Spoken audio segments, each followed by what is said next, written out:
U.S. federal officials are considering developing measures to crack down on what they describe as dangerous commercial spying and insufficient data protection. The program was introduced by the Federal Trade Commission, and it is looking for feedback from the general public on how data collecting by businesses affects customers and the possible advantages of additional privacy protection laws.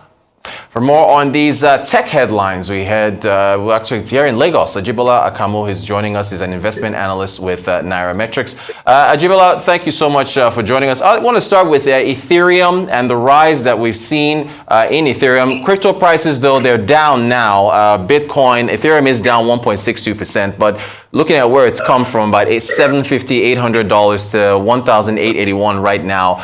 Can you talk to us about the rise that we've seen, and I guess this merger that's coming soon for Ethereum? All right. To understand what's happening in Ethereum, we need to understand the principle of blockchain trilemma, which basically says that not one single blockchain can have the highest level of decentralization, scalability, and security. Ethereum is one of the biggest smart contract platform in the whole world. Can only process 13 transactions per second, which means it has a scalability problem. And when you compare it with Solana, which is a competitor, Solana can do up to 65,000 transactions per second, which is a huge difference.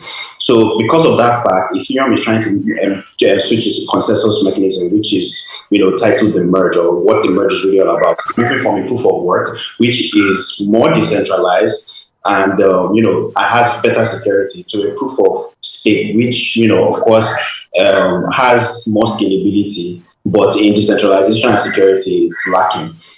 So basically what we're seeing there is rally because of the anticipation of the merge, and because they did a testnet launch this week. So a testnet is more or less like a dress rehearsal wedding, but the main event for the official launch of the merge is on the 19th of September. So that's why we're seeing that rally in the price. And the reason why we're seeing that rally in the price is because the merge is expected for Ethereum to be a deflationary token, which means that Ethereum is going to be, the circulating supply of Ether is going to be reducing, and it will have the capacity to process over 100,000 transactions per second. So that's why we're seeing that rally.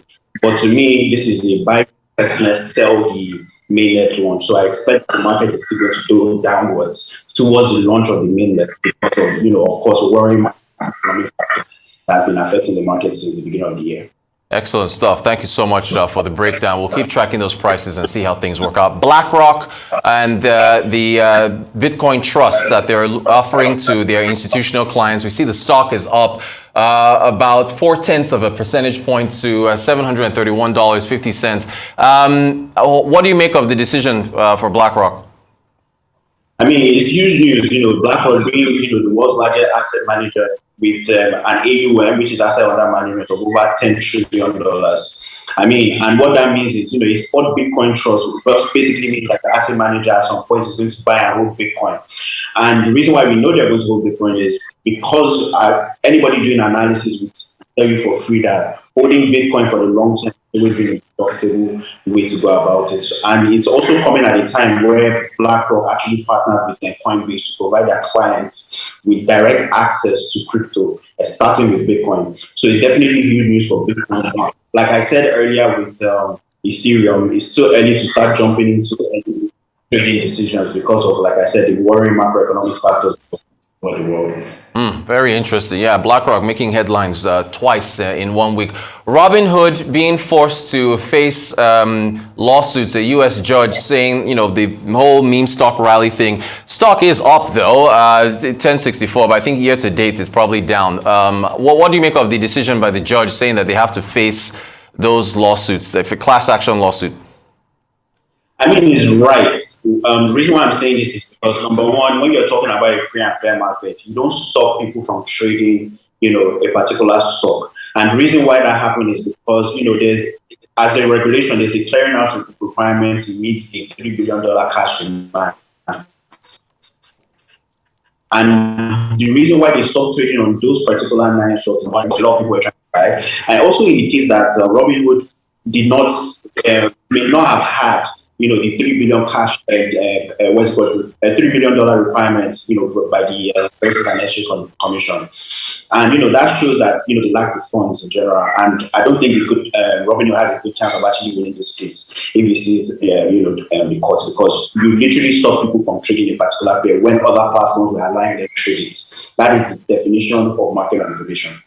Tough position that they're in. Disney Plus, the price increase that they're looking for, ad-supported tier. Disney stock has been on quite a tier from 118 to 120 now. What do you make of the decision?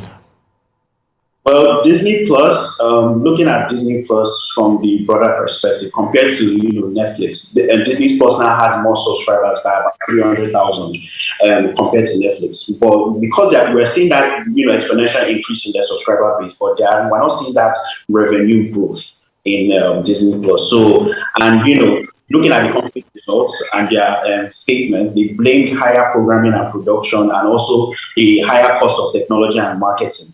And, for them to actually beef up this revenue, it is expected that this increase was going to come, whether sooner or later. So I'm not surprised that Disney takes this particular stance. Great stuff. Real quick, Huawei, they're still facing U.S. sanctions. Smartphone sales are down, but they're saying they're looking at other avenues to raise revenue. Does Huawei's long-term position, do you think they're still stable? Yes, I believe they're still stable because if you look at it, the revenue actually fell by 5.9% to 44.8 billion.